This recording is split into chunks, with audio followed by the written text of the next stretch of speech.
ನಮಸ್ಕಾರ. ಈಗ ಕಳೆದ ಕೆಲವು ವಾರಗಳಿಂದ ತಾವು ನೋಡ್ತಾ ಇದ್ದೀರಿ, ಕಲಬುರಗಿ ನಗರ ಪೊಲೀಸ್ ವತಿಯಿಂದ ನಿರಂತರವಾಗಿ ಈ ಅಪರಾಧಗಳ ಪತ್ತೆ ಕಾರ್ಯ ನಡೀತಾ ಇದೆ. ಅದ್ರ ಜೊತೆಗೆ ಅಪರಾಧಗಳ ಕಡಿವಾಣಕ್ಕೆ ಪ್ರಿವೆನ್ಷನ್ ಮಾಡ್ಲಿಕ್ಕೆ ಕೂಡ ಸುಮಾರು ಸಕಾರಾತ್ಮಕ ಕ್ರಮಗಳು ಕೂಡ ನಡೀತಾ ಇದೆ. ಯಾವ ಪ್ರಕರಣಗಳು ಈಗ ಆಲ್ರೆಡಿ ರಿಪೋರ್ಟ್ ಆಗಿದೆ, ಆ ಪ್ರಕರಣಗಳನ್ನ ಭೇದಿಸ್ಲಿಕ್ಕೆ ವಿಶೇಷ ತಂಡಗಳನ್ನ ನಾವು ಮಾಡಿತ್ತು. ಅದರ ಇನ್ನೊಂದು ಅಧ್ಯಾಯ ಅಂತ ಹೇಳ್ಬೋದು. ಸ್ಟೇಷನ್ ಬಜಾರ್ ಪೊಲೀಸ್ ಸ್ಟೇಷನ್ ಅಲ್ಲಿ ಕಳೆದ ತಿಂಗಳು 21st 22nd ಡೇ ಟೈಮಲ್ಲಿ ಆ ಒಂದು 2 ದಿನಗಳ ಅವಧಿಯಲ್ಲಿ ಯಾರು ರೆಸಿಡೆಂಟ್ಸ್ ಇದ್ದಾರೆ, ಗಾಬ್ರೆ layout resident, retired RFO range forest officer, ಅವರ ಮನೆಯಲ್ಲಿ ಕಳ್ಳತನ ಆಗಿರುವಂತ ವರದಿ ಆಗಿರುತ್ತೆ. ಅದು ರಾತ್ರಿ ಕಳ್ಳವಾಗಿರುತ್ತೆ. ಅದರ ಪ್ರಕರಣವನ್ನ ನಾವು ತನಿಖೆಗೆ ತೆಗೆದುಕೊಂಡು ವೈಜ್ಞಾನಿಕವಾಗಿ ಸಾಕ್ಷಿಗಳನ್ನ ಕಲೆ ಹಾಕ್ಲಿಕ್ಕೆ ಸ್ಟಾರ್ಟ್ ಮಾಡಿದಾಗ, ಯಾಕಂದ್ರೆ ಇದೊಂದು ಸ್ವಲ್ಪ ಅಮೌಂಟ್ ವ್ಯಾಲ್ಯೂಯೇಬಲ್ಸ್ ಹೋಗಿದ್ದು ಜಾಸ್ತಿ ಇತ್ತು. ಅರೌಂಡ್ 40 ತೊಲಿ ಗೋಲ್ಡ್ ಅಷ್ಟು ಹೋಗಿದೆ ಅಂತ ಅವರು ಕೊಟ್ಟಿದ್ರು. ನಿಯರ್ಲಿ ಈಗಿನ ಬೆಲೆ ನೋಡಿದ್ರೆ ಅರೌಂಡ್ 40 ಲ್ಯಾಕ್ ಅಷ್ಟು ಆಗಿರುವಂಥದ್ದು. ಆಮೇಲೆ ಆ ಮನೆಗೆ CCTV ಇರಲಿಲ್ಲ ಮತ್ತು ಸ್ಥಳದಲ್ಲಿ ಫಿಂಗರ್ ಪ್ರಿಂಟ್ಗಳ ಬಗ್ಗೆ ನಮ್ಮ ಏನು ಸೋಕೋ ಟೀಮ್ ಮತ್ತು ನಮ್ಮ ಫಿಂಗರ್ ಪ್ರಿಂಟ್ ಟೀಮ್ ಎಲ್ಲ ವಿಸಿಟ್ ಮಾಡಿದ್ರು, ಡಾಗ್ ಸ್ಕ್ವಾಡ್ ವಿಸಿಟ್ ಮಾಡಿದ್ರು. ತಕ್ಷಣ ನಮ್ಗೆ ಯಾವುದೇ ಸುಳಿವು ಸಿಗ್ಲಿಲ್ಲ. ಒಂದು ರೀಸನ್ ತಮ್ಗೆ ಗುರ್ತಿದೆ, ಏನು ಅಪರಾಧಿ ಇದ್ದಾನೆ, ಅವನು ಅಪರಾಧ ಮಾಡಬೇಕಾದ್ರೆ ಗ್ಲೌಸ್ ಬಳಸ್ಕೊಂಡಿದ್ದಾನೆ. ಆ ಗ್ಲೌಸ್ ಕೂಡ ನಮ್ಮ ತಂಡ ವಶಪಡಿಸ್ಕೊಳ್ಳಲು ಯಶಸ್ವಿಯಾಗಿದ್ದಾರೆ. ಅಲ್ಲಿ ಪಕ್ಕದ ಮನೆಯಲ್ಲಿ ಒಂದು CCTV ಕ್ಯಾಮ್ರಾ ಸಿಗುತ್ತೆ. ಅಲ್ಲಿ ಅವನು CCTVಯಲ್ಲಿ ಆರೋಪಿಯ ಬಗ್ಗೆ ಸ್ವಲ್ಪ ಸುಳಿವು ಸಿಗುತ್ತೆ ಮತ್ತು ಕೆಲವು ಅವನ ಮೂವ್ಮೆಂಟ್ ಬಗ್ಗೆ ನಾವು ಜಾಲ ಹಿಡಿದಾಗ ಇನ್ನೊಂದು ಕಡೆ ಅವನು CCTVಯಲ್ಲಿ ಮೂವ್ಮೆಂಟ್ ಆಗಿರೋದು ಮತ್ತು ಅಲ್ಲಿ ಮೊಬೈಲ್ ಫೋನ್ ಬಳಸಿರೋದು ಗೊತ್ತಾಗುತ್ತೆ. ಬಸ್ ಮುಖಾಂತರ ಸೋಲಾಪುರ್ಗೆ ಹೋಗಿರೋಂಥದ್ದು ಗೊತ್ತಾಗುತ್ತೆ. ಅಲ್ಲಿ ನಾವು ಚೆಕ್ ಮಾಡಿದಾಗ ನಮ್ಮ ಟೀಮ್ ಕಳಿಸಿ ವೈಜ್ಞಾನಿಕವಾಗಿ ತಾಂತ್ರಿಕವಾಗಿ ಮಾಹಿತಿ ಕಲೆ ಹಾಕಿದಾಗ ಅಲ್ಲಿನೂ ಕೂಡ ಅವನು ಮೊಬೈಲ್ ಫೋನ್ ಬಳಸಿರೋದು ಗೊತ್ತಾಗುತ್ತೆ. ಹಾಗಾಗಿ ನೆಕ್ಸ್ಟ್ ಆರೋಪಿ ಬಗ್ಗೆ ವೈಜ್ಞಾನಿಕವಾಗಿ ತಾಂತ್ರಿಕವಾಗಿ ನಾವು ಮಾಹಿತಿಯನ್ನು ಕಲೆ ಹಾಕಿದಾಗ ಅವನು ಅಲ್ಲಿಂದ ನೆಕ್ಸ್ಟ್ ಪುಣೆಗೆ ಹೋಗಿರೋದು ಗೊತ್ತಾಗುತ್ತೆ. ನಮ್ಮ ಟೀಮನ್ನು ನಾವು ಪುಣೆ ಕಳುಹಿಸಿ ಆರೋಪಿಯನ್ನ ಬಂಧಿಸುವಲ್ಲಿ ಯಶಸ್ವಿಯಾಗಿದ್ದಾರೆ. ಇದರಲ್ಲಿ ಪ್ರಶಂಸೆ ಬೇಕಾಗಿರೋದಂತಂದ್ರೆ ಪೊಲೀಸ್ ಸ್ಟೇಷನ್ ಇನ್ಸ್ಪೆಕ್ಟರ್ ಗುರ್ಲಿಂಗಪ್ಪ ಮತ್ತು ಅವರ ಟೀಮ್ ACP ಸೌತ್ ಅವರ ಮಾರ್ಗದರ್ಶನದಲ್ಲಿ ತುಂಬಾ ಒಳ್ಳೆಯ ಪತ್ತೆ ಕೆಲಸ ಮಾಡಿದ್ದಾರೆ. ಹಾಗಾಗಿ ಅವ್ರಿಗೆ ಅಭಿನಂದಿಸ್ತಾ ಇದ್ದೀನಿ. ಈ ಆರೋಪಿಯ ಹಿನ್ನೆಲೆಯನ್ನು ನೋಡಿದಾಗ, ಏನು ಆರೋಪಿ ಇದ್ದಾನೆ, ಇವನ ಹೆಸರು ನವೀನ್, ತಂದೆ ಗುರುಮೂರ್ತಿ ಅಂತ, ಸುಮಾರು 49 ವರ್ಷ ಇದೆ. ಬೇಸಿಕಲಿ ಕಾರವಾರ ಜಿಲ್ಲೆಯವನು. ಇವ್ರ ತಂದೆ ಈ ಪವರ್ ಕಾರ್ಪೊರೇಷನ್ ಅಲ್ಲಿ ಸೂಪರ್ವೈಸರ್ ಆಗಿ ಕೆಲಸ ಮಾಡ್ತಾ ಇದ್ರು. 1995ರಲ್ಲಿ ಸುಮಾರು 30 ವರ್ಷ ಹಿಂದೆನೆ ಇವನೊಂದು ಕಳ್ಳತನ ಪ್ರಕರಣದಲ್ಲಿ ಭಾಗಿಯಾಗಿದ್ದವನು. ಇದರಲ್ಲಿ ರಾಯಚೂರು ಶಕ್ತಿನಗರದಲ್ಲಿ ಭಾಗಿಯಾಗಿದ್ದ. ಅದರಲ್ಲಿ 3 ವರ್ಷ ಶಿಕ್ಷೆ ಕೂಡ ಆಗಿತ್ತು ಅವನ ಮೇಲೆ. ಇದೇ ಗುಲ್ಬರ್ಗ ಕಾರಾಗೃಹದಲ್ಲಿ 3 ವರ್ಷ ಶಿಕ್ಷೆ ಅನುಭವಿಸಿದ್ದಾನೆ. ನಂತರ ಈಗ ಅವನು ಪುಣಾದಲ್ಲಿ ಕುಕ್ ಆಗಿ ಕೆಲಸ ಮಾಡ್ತಾ ಇದ್ದಾನೆ ಒಂದು ಟಿಫಿನ್ ಸೆಂಟರ್ ಅಲ್ಲಿ.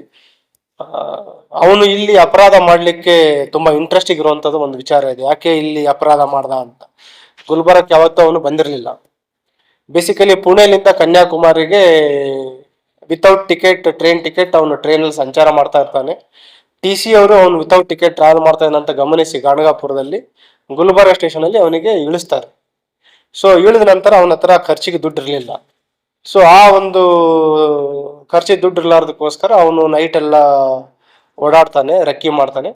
ರೆಕ್ಕಿ ಮಾಡಿ ಏನು ಈ ಸ್ಟೇಷನ್ ಬಜಾರ್ ರೈಲ್ವೆ ಸ್ಟೇಷನ್ ಹಿಂದ್ಗಡೆ ಆ ಕಡೆ ಮೂವ್ಮೆಂಟ್ ಆದಾಗ ಗಾಬ್ರೆ ಲೇಔಟ್ ಅಲ್ಲಿ ಇರುವಂತ ಒಂದು ಲಾಕ್ಡ್ ಹೌಸ್ ಅನ್ನ ಟಾರ್ಗೆಟ್ ಮಾಡಿ ಅಪರಾಧ ಮಾಡ್ತಾನೆ. ಮತ್ತೆ ಇಲ್ಲಿಂದ ಅಪರಾಧ ಮಾಡಿ ಏನೊಂದು 50,000 to 60,000 ಕ್ಯಾಶ್ ಇತ್ತು, ಗೋಲ್ಡ್ ಆರ್ನಮೆಂಟ್ಸ್ ಮತ್ತು ಸಿಲ್ವರ್ ಆರ್ನಮೆಂಟ್ಸ್ ಏನಿತ್ತು, ಪೂಜಾ ಸಾಮಾನುಗಳು ಎಲ್ಲ ತೆಗೆದುಕೊಂಡು ಎಸ್ಕೇಪ್ ಆಗಿರ್ತಾನೆ.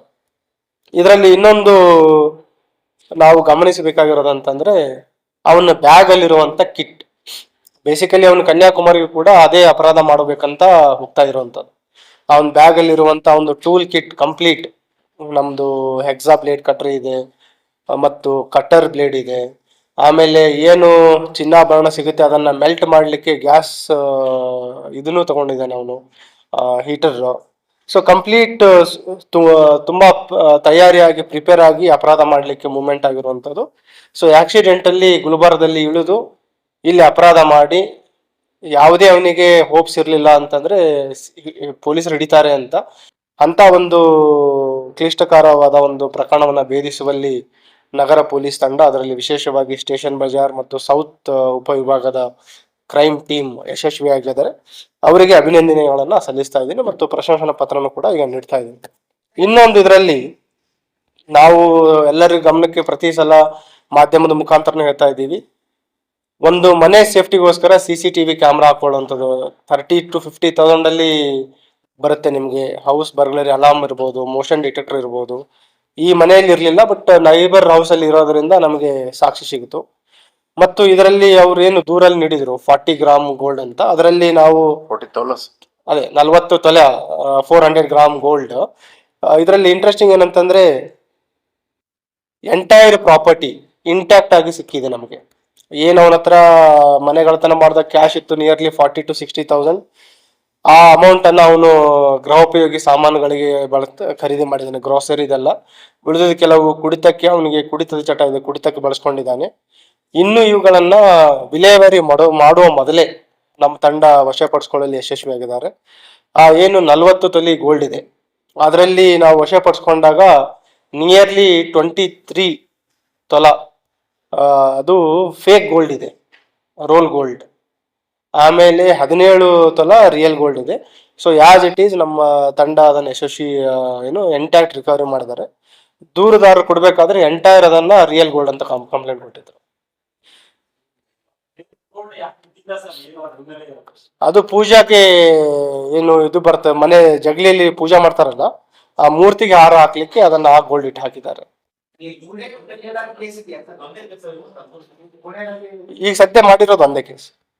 ಅವತ್ತು ಬಂದು ಇಳಿದಿದ್ದಾನೆ ಟ್ರೈನ್ನಿಂದ, ಪುಣೆ ಟು ಕನ್ಯಾಕುಮಾರಿ ಟ್ರೈನಿಗೆ ಇಳಿದಿದ್ದಾನೆ. ಇಳಿದವನ ಹತ್ರ ಬರೀ 20 ರೂಪಾಯಿ ದುಡ್ಡಿತ್ತು. ಇಲ್ಲಿ ಇಳಿದಿತ್ತು, ಗಾಣಗಾಪುರದಲ್ಲಿ ಗೊತ್ತಾಗುತ್ತೆ TC ಚೆಕ್ ಮಾಡಿದಾಗ ಇವನ ಹತ್ರ ಟಿಕೆಟ್ ಇಲ್ಲ ಅಂತ. ಸೊ ಆಮೇಲೆ ಅವನಿಗೆ ಗುಲ್ಬರ್ಗ ರೈಲ್ವೆ ಸ್ಟೇಷನ್ ಬಂದಾಗ ಇಳಿಸ್ತಾರೆ ಅವನಿಗೆ.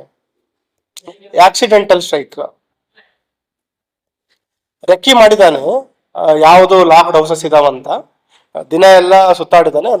ನೈಟ್ ಯಾವ್ದು ಲಾಕ್ಡ್ ಹೌಸ್ ಇದೆ ಅದನ್ನ ಟಾರ್ಗೆಟ್ ಮಾಡಿ ಅಪರಾಧ ಮಾಡಿದ್ದಾನೆ. ಅಲ್ಲಿ ಅಲ್ಮಾರಿಯಲ್ಲಿರುವಂತ ಎಲ್ಲಾ ಚಿನ್ನಾಭರಣಗಳನ್ನ ಮತ್ತು ಪೂಜಾ ರೂಮ್ ಅಲ್ಲಿ ಇರುವಂತ ಏನು ಚಿನ್ನಾಭರಣ ಇದೆ, ಬೆಳ್ಳಿ ಸಾಮಾನು ಇದೆ, ಕ್ಯಾಶ್, ಅದನ್ನು ತೆಗೆದುಕೊಂಡು ಇಮಿಡಿಯೇಟ್ ಹೊರಟ್ಬಿಡ್ತಾನೆ. ಗುಲ್ಬರ್ಗ ವಿಷಯದಲ್ಲಿ ಕಳ್ತನ ಇಲ್ಲ ಆಗ್ತಿರ್ಲಿಲ್ಲ, ಮೋಸ್ಟ್ಲಿ ಕನ್ಯಾಕುಮಾರಿ ಆಗ್ತಿರ್ಬಹುದು. ಇಲ್ಲಿಂದ ಇಳಿದು ಬೈ ರೋಡ್ ಸೋಲಾಪುರ್ ಹೋಗಿದ್ದಾನೆ, ಸೋಲಾಪುರ್ಲಿಂದ ಪುಣೆ ಹೋಗಿದ್ದಾನೆ. ಅದೇ ದಿನ ಅವನಿಗೆ ಖರ್ಚಿಗೆ ದುಡ್ಡು ಇರ್ಲಿಲ್ಲ, ಸೊ ಅವತ್ತು ರಾತ್ರಿ ಅಪರಾಧ ಮಾಡಿದ್ದಾನೆ. ಅದು 1995, ಸುಮಾರು 30 ವರ್ಷದ ಹಿಂದ್ಗಡೆ. ಇವ್ರ ತಂದೆ ಇವನಿಗೆ ಬಿಡಿಸ್ಲಿಕ್ಕೂ ಕೂಡ ಹೆಲ್ಪ್ ಮಾಡಿಲ್ಲ. ಇವರು ತಂದೆ ಸೂಪರ್ವೈಸರ್ ಇದ್ರ ಪವರ್ ಕಾರ್ಪೊರೇಷನ್ ಅಲ್ಲಿ. ಸೊ ಅವಾಗ್ಲಿಂದ ಇವನು ಈ ದುಶ್ಚಟ ಕುಡಿತಕ್ಕೆ ಒಳಗಾಗಿದ್ದಾನೆ ಮತ್ತು ಯಾವುದೇ ಶಿಕ್ಷಣ ಪಡೆದಿಲ್ಲ. 10th ವರೆಗೆ ಓದಿದ್ದಾನೆ.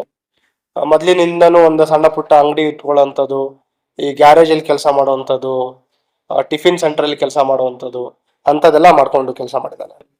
ನಾನು ಪದೇ ಪದೇ ಹೇಳ್ತಾ ಇರೋದು ಅಂತಂದ್ರೆ ಸೈಂಟಿಫಿಕ್ ಮತ್ತು ಟೆಕ್ನಿಕಲ್ ಇನ್ವೆಸ್ಟಿಗೇಷನ್, ಈ CCTV ಇರುವಂಥದ್ದು, ಮೊಬೈಲ್ ಟೆಕ್ನಾಲಜಿ ಇರುವಂಥದ್ದು ಮತ್ತು ಕೆಲವು ತಾಂತ್ರಿಕ ತನಿಖೆ ಮುಖಾಂತರ ಆರೋಪಿಯನ್ನ ನಾವು ಪತ್ತೆ ಮಾಡಿದೀವಿ. ಈಗ ಇವನೇನು ಚಲನವಲನ ಇದೆ ಅದನ್ನು ಕೂಡ ಕೆಲವು CCTV ಕ್ಯಾಮ್ರಾಗಳಲ್ಲಿ ನಮಗೆ ಸಿಕ್ಕಿದೆ.